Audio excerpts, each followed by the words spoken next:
Hi hello ನಮಸ್ಕಾರ. ನಿನ್ನೆ ಎಪಿಸೋಡ್ನಲ್ಲಿ ನಕ್ಕನ್ ಗಿಲ್ಲಿ ನಲ್ಲಿ ಮೂಳೆ ಕಡಿಯುವಾಗ ನಮ್ಮ ಬಾಯಲ್ಲಿ ನೀರು ಬಂತು ಗುರು. ದಿಲ್ಲಿ ಮೂವಿ ನೆನಪಾಯಿತು. ಕಾರ್ತಿಕ್ ಸೀನು. ಇವತ್ತಿನ ಪ್ರಮೋದಲ್ಲಿ ಗಿಲ್ಲಿ ಫ್ಯಾನ್ ಒಳಗೆ ಬಂದಿದ್ದಾರೆ. ತನ್ನ ಫ್ಯಾನ್ಗಳಿಗೆ ಕುಣಿದು ಕುಪ್ಪಳಿಸಿ ಒಳ್ಳೆ ಮಜಾ ಕೊಡ್ತಾ ಇದ್ದಾನೆ. ಅದರಲ್ಲೂ ಯಾರೋ ಒಬ್ಬ ಅಪ್ಪಟ ಅಭಿಮಾನಿ ಗಿಲ್ಲಿ ಫೇಸ್ ಅನ್ನು ಅಚ್ಚೆ ಹಾಕಿಸಿಕೊಂಡು ಬಂದಿದ್ದಾರೆ. ಗಿಲ್ಲಿ ಅದನ್ನು ನೋಡಿ ತುಂಬಾ ಭಾವುಕ ಆದ ಹಾಗೂ ಅಭಿಮಾನಿಗಳಿಗೆ ಒಂದು ಕೈ ಕೊಟ್ಟು ಒಂದು ಡೈಲಾಗ್ ಕೂಡ ಹೊಡೆದ. ಅದೇನು ಅಂದರೆ ಬನ್ನಿ ಕೇಳೋಣ.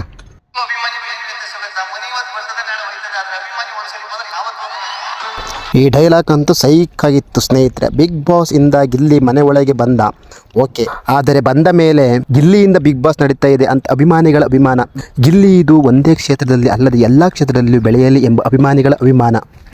ಜೊತೆಗೆ ಆರಾಧ್ಯ Gilli don't worry, big boss 12ನೇ ಸೀಸನ್ನ ಕಪ್ಪು ನಿನ್ನದೇ. ಓಕೆ ಫ್ರೆಂಡ್ಸ್, ಸಿಗೋಣ ಹೀಗೆ.